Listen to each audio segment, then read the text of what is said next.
पिछले 3 सालों में क्या किया और क्या हमें आगे करना है, उसकी रूपरेखा के लिए हम आज यहाँ पे इकट्ठे हुए हैं। उससे पहले जो मोदी सरकार की जन विरोधी नीतियां थी, उन नीतियों के खिलाफ हमारे संघर्ष, उसके बारे में भी चर्चा करेंगे। लेकिन साथियों, मोदी की सरकार को तीसरी बार यहाँ पर आई है। जो पिछले 2 बार का और अब इसके बाद तीसरी बार, जब लोकसभा के चुनाव हुए उस समय मोदी की सरकार ने नारा दिया कि इस बार हम 400 के पार हैं।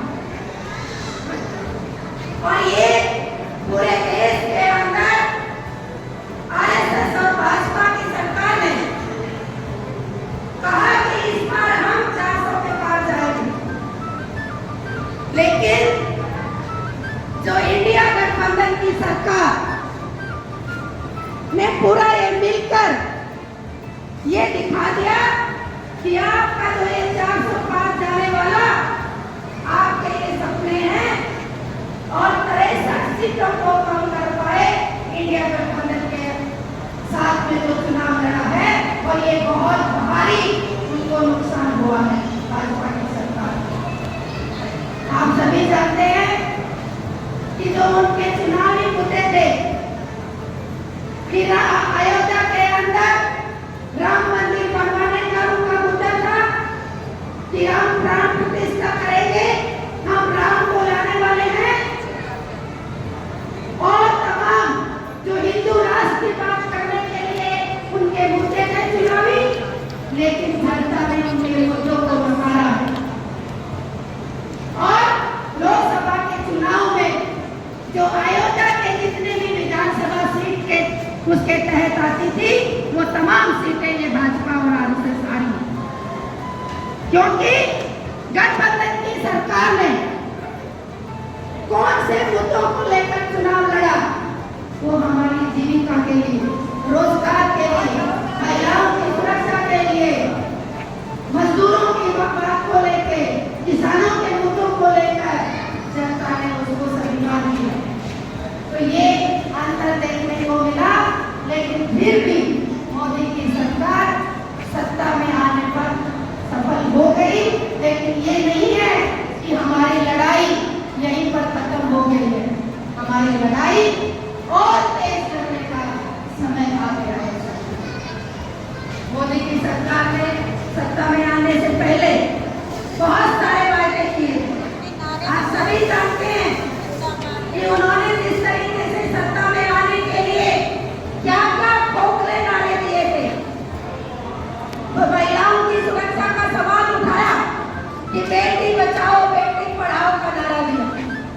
आपके यहाँ यूपी के अंदर ही देख लीजिए कि किस तरीके से ये योगी की सरकार और यहाँ के जो विधायक, पार्षद, एमएलए, नेता किस तरीके से महिलाओं के साथ रेप करके और ये बचने की कोशिश करते हैं और बचाया जाता है।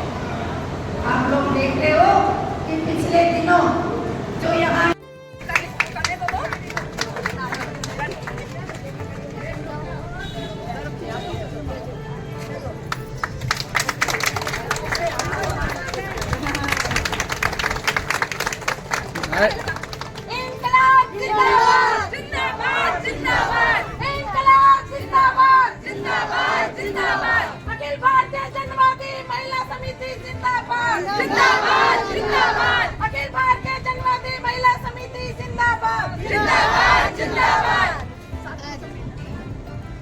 समिति का 7वां सम्मेलन जिंदाबाद जिंदाबाद जिंदाबाद। महिला समिति का 7वां सम्मेलन जिंदाबाद जिंदाबाद जिंदाबाद। लड़ेंगे जीतेंगे जीतेंगे जीतेंगे, लड़ेंगे जीतेंगे जीतेंगे जीतेंगे।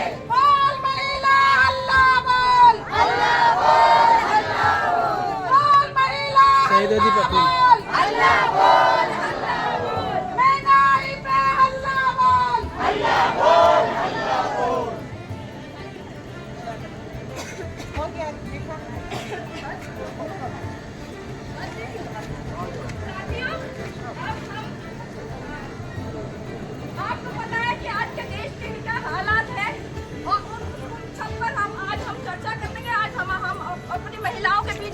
चर्चा करने जा रहे हैं। आपने देखा है कि जब से मोदी सरकार आई है, मोदी सरकार ने हम लोगों के बीच में किस तरीके से हम लोगों को बांट दिया है, और जो मेन मुद्दे हैं उनसे हम सब उन सबसे हम बिल्कुल अलग कर दिया, दबा दिया है हमको। तो हमको ये ध्यान में रखना है कि आज जो महिलाओं पर शोषण हो रहा है, किसानों पर शोषण हो रहा है, मजदूरों पर शोषण हो रहा है, उसको देखते हुए हमने ये अपनी आपके सामने आज रिपोर्ट पेश करेंगे। और आज अभी हम शुरुआत करने जा रहे हैं।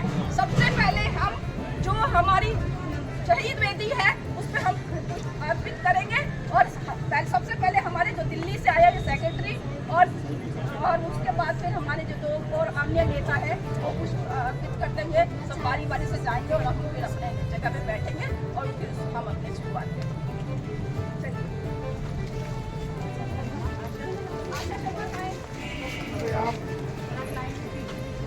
अभी अंदर मत जाओ, अभी अंदर मत जाओ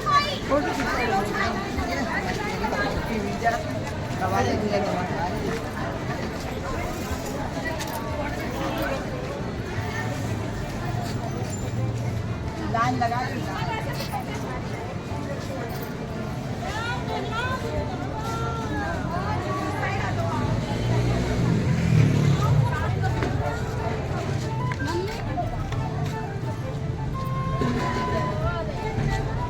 फोन किसने रखी?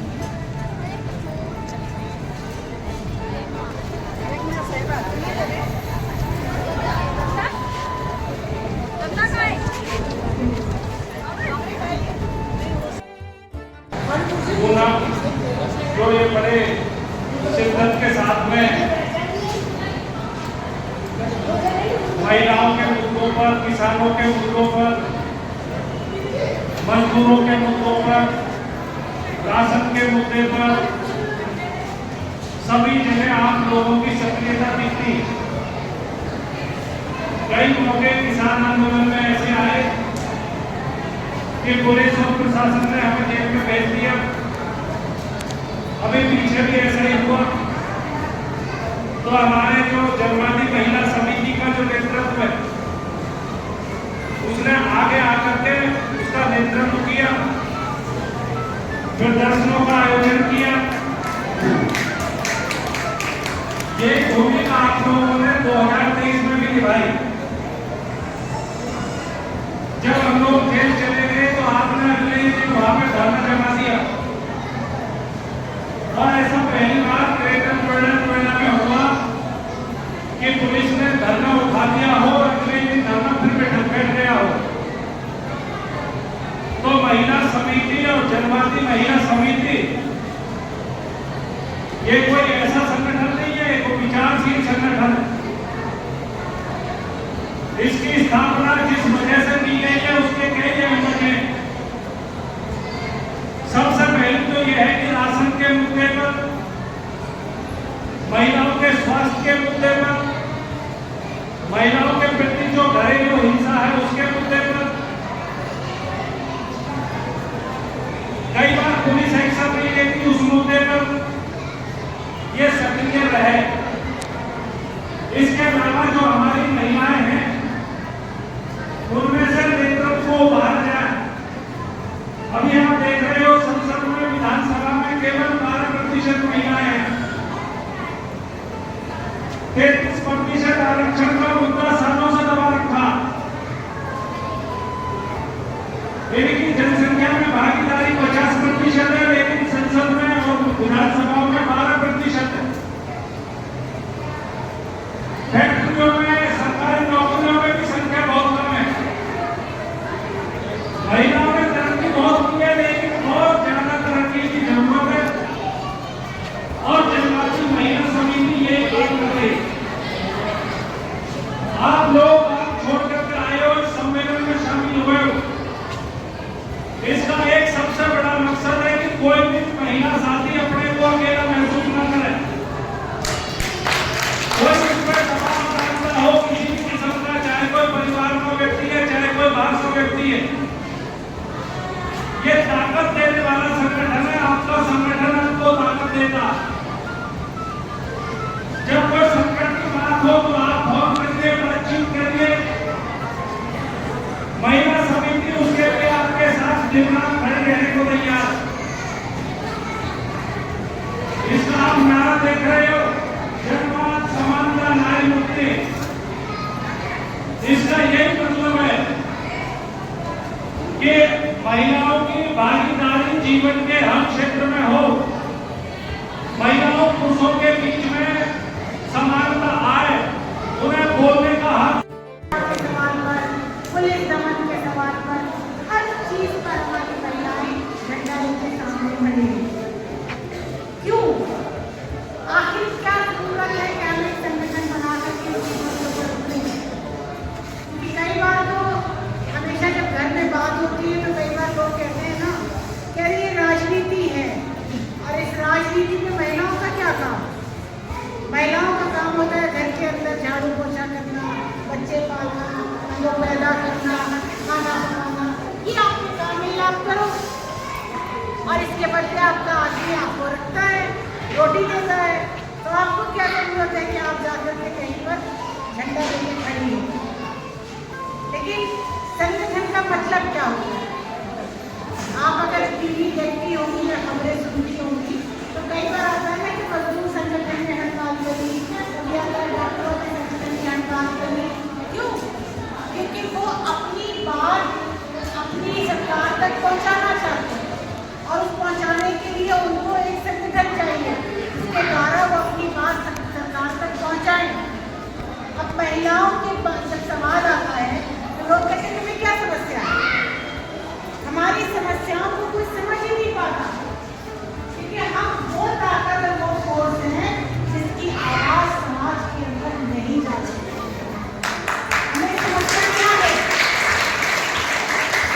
हमारी सबसे बड़ी समस्या है कि आज इस समाज के अंदर महिला को एक चीज समझा जाता है, तो जितना पैसा डालोगे हमारी लड़की की कीमत।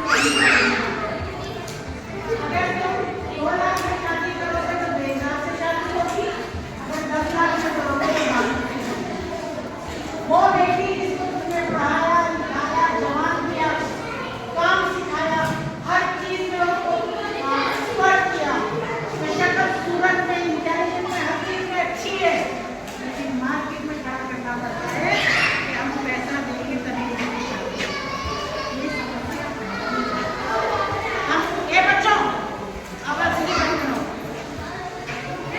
एक की आवाज बंद करो नहीं बाहर कर दो। अगर बच्ची के साथ आप अपना उनके मांग पूरी नहीं कर पाए तो घरों के अंदर जिस तरह की उनके साथ जुल्म होता है, मारपीट होती है, अत्याचार होता है, तो क्या महिला की समस्या नहीं? हमारी बच्ची अगर बच्चे है तो क्या उन्हें दुख नहीं होगा? तकलीफ होगी। वो बच्ची जिसको हमने वीडियो की तरह पाला है, हम उस दर्द को मिटाना चाहते हैं। हम सरकार से ये मांग करना चाहते हैं कि दहेज के जो लेता है वो और जो देता है वो दोनों को सजा। कानून बना हुआ है, सब कानून पे अमल नहीं। आज शान बन गया है, आप शादियों में जाओ, पंडाल के अंदर गाड़ी खड़ी करके पूरे समाज को दिखाता है कि देखो मैंने गाड़ी लेकर के अपने दामाद को खरीदा है। तो शर्म की बात है, लेकिन आज ये शान की बात है। ये